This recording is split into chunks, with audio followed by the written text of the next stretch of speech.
Hello everyone, welcome to my channel SW Metro official channel. Inside the wildly decorated sister-wives mansion where kissing horses and cowboy rugs reign supreme. Exploring Robyn and Kody Brown's tone-deaf aesthetic choices. The couple moved into a new house, but when they put their old one in Flagstaff up for sale in August 2024, their quirky taste in home decor was immediately noticed by fans. A Reddit user shared some screenshots from the couple's Zillow listing, which revealed some of the most questionable items in their home. As gorgeous as the property is, there's no denying that a large painting featuring two horses kissing underneath the moonlit sky is not exactly what most people would consider tasteful art. It's almost as if the animals symbolize Robyn and Kody's romance, and if that's true, it's a bit too on the nose. One might assume that the strange painting would be a stark contrast to the rest of Kody and Robyn's decorative choices.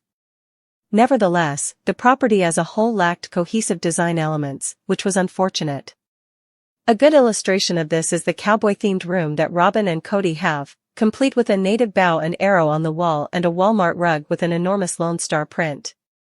Robyn and Kody's taste in decor is not only tacky but also insensitive. The use of indigenous symbolism reflects the couple's lack of cultural awareness. These artifacts hold deep spiritual and historical meaning for many Native communities, and reducing them to rustic decorations to fit the room's Western aesthetic isn't exactly a good look. What's worse is the use of all that heavy, leather furniture, which only makes the room feel more like a movie set from the 1960s and less like someone's home. The master bedroom and ensuite were the worst parts of the sister-wives couple's house. Reddit users actually dubbed the couple's master suite the Purple Princess bedroom, thanks to its velvet drapes, lavender bedding, and overall medieval-style furniture. Personal taste in interior design is definitely subjective, but anyone would agree that the combination of textures and colors in this room was overwhelming. That doesn't even cover the bathroom, though, which was a combination of strangely clashing elements. In the master bathroom, motivational quotes and scripture verses were handwritten in red marker on the mirror. Not to mention the out-of-place Flintstone sink, which did not make for a very good statement piece. Lastly, Robyn and Kody's love of oversized geodes and decorative crystals is on full display in their bathroom, quite literally. Combined with the already chaotic design of the bedroom, the bathroom feels even more jarring to look at. It's as if the couple decided to combine a number of Pinterest boards into one big visual mess after looking at them all. The former home of Robyn and Kody Brown reveals a much more extensive problem. The most unsettling part of all this, however, is just how much money Kody and Robyn spent on their unusual design choices. A fan on Reddit broke down the prices of all the paintings the couple had on display in their former home, and the amount added up to around $150,000. That's not including the countless sculptures and wall trinkets scattered throughout the house. Kody's flagrant disregard for the requirements of the rest of his family makes this even more appalling. Back when the Browns moved to Flagstaff, Janelle Brown had to live in an RV while Mary Brown ran a B&B that her ex-husband refused to fund. Not to mention that in September 2024, Christine Brown had to sue Kody for child support. However, he was too busy commissioning pieces that his and Robyn's home barely had the display space for. Now, the fact that these pieces appear to be awkwardly stacked on the walls has led the fans to speculate that these purchases were a way for Kody to hide his wealth from his former wives. That certainly explains why his and Robyn's previous residence was overflowing with gaudy prints and clutter worth thousands of dollars. From the moment you click through the Flagstaff home's photo gallery, it's clear this isn't your standard celebrity mansion.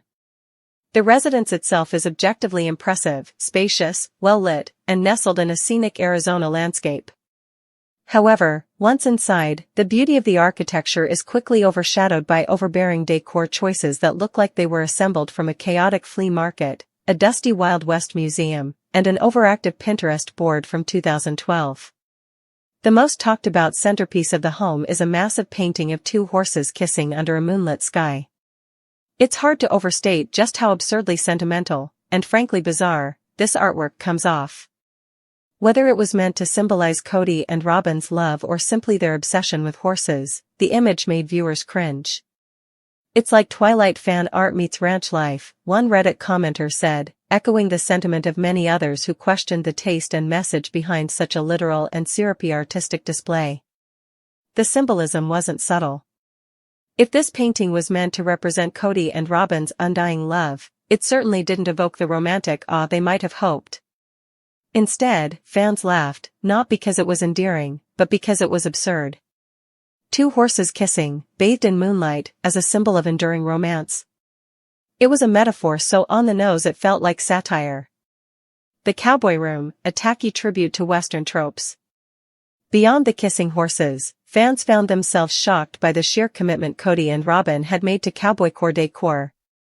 One entire room of their home was designed around the Wild West, complete with a Lone Star print rug that looked like it had been plucked from a Walmart clearance bin.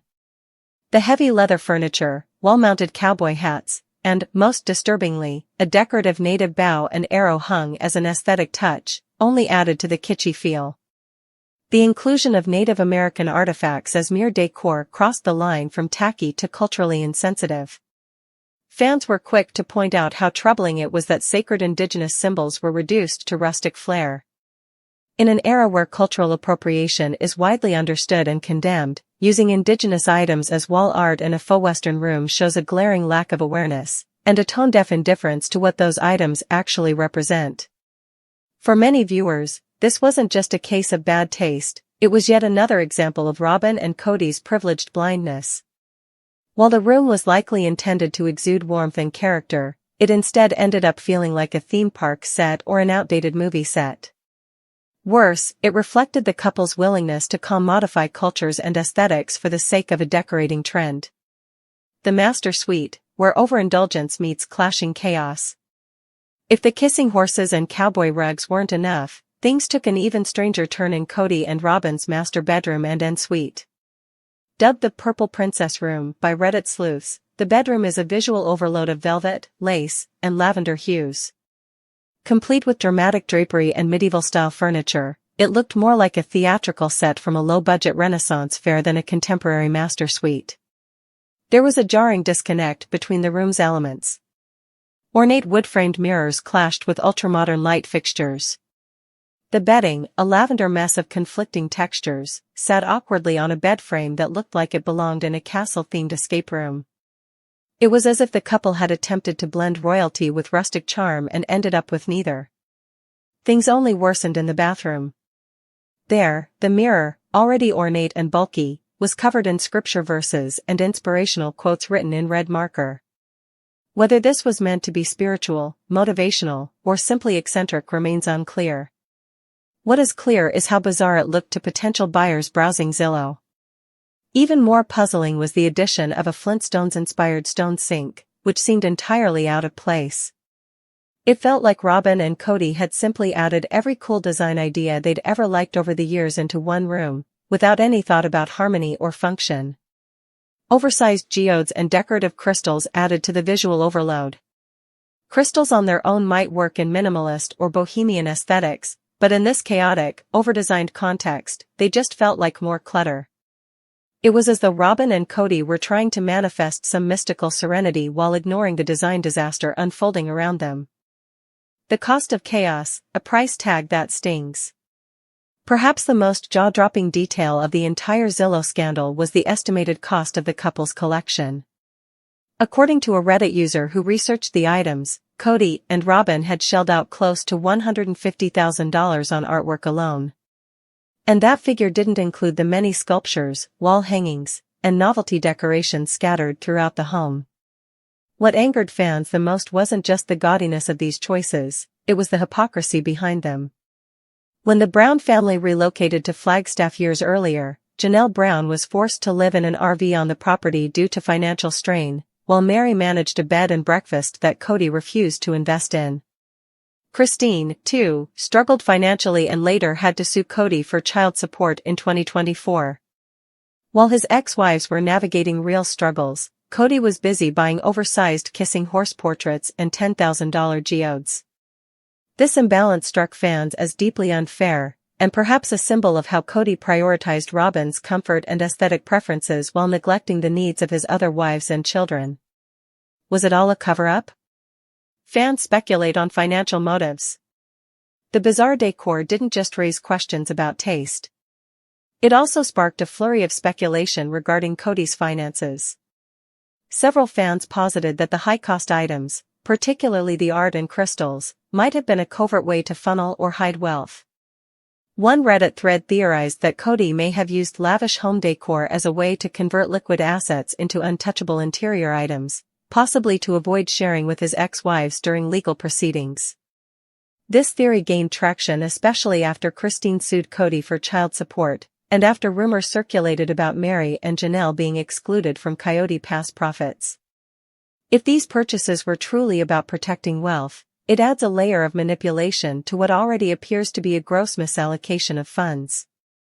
Regardless of whether the motive was financial secrecy or just bad taste, the result was the same, a home filled to the brim with awkward, overpriced clutter. Aesthetic as a reflection of a fractured family. When examining Cody and Robyn's home decor through the lens of sister-wives history, it's hard not to see it as a metaphor for their relationship with the rest of the family. The home is loud, attention-seeking, and overdone, just like the couple's increasingly performative expressions of unity on the show. Gone are the days of shared backyards and family cookouts. The Browns are no longer one big plural unit. Instead, Robyn and Cody live in their own messy little bubble, a home that's both a shrine to their relationship and a visual middle finger to the past. The mismatched furniture, excessive art, and culturally insensitive symbols speak volumes. It's not just about poor design, it's about a couple clinging to a lifestyle they feel entitled to, even as the rest of the family splinters away. From dream house to design disaster, what it all means. Ultimately, Cody and Robyn Brown's former home is more than just a spectacle. It's a statement, whether intentional or not, about priorities, ego, and ignorance. The kissing horses, cowboy rugs, velvet curtains, and spiritual scribbles all weave a narrative of a couple so wrapped up in their own version of reality that they've lost touch with the bigger picture. Yes, interior design is subjective. But when you spend six figures to turn your home into a bizarre shrine that borders on parody, while your ex-wives downsize and your kids struggle, fans are going to notice. And they did.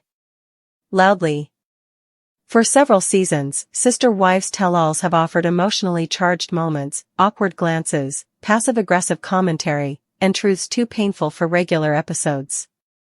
The one-on-one format allows the wives and Cody to speak freely, while Sukanya Krishnan presses them for answers fans are desperate to hear. She is often seen as the voice of the public, advocating for clarity and accountability. However, it seems Robyn didn't take kindly to being pushed too hard this time around.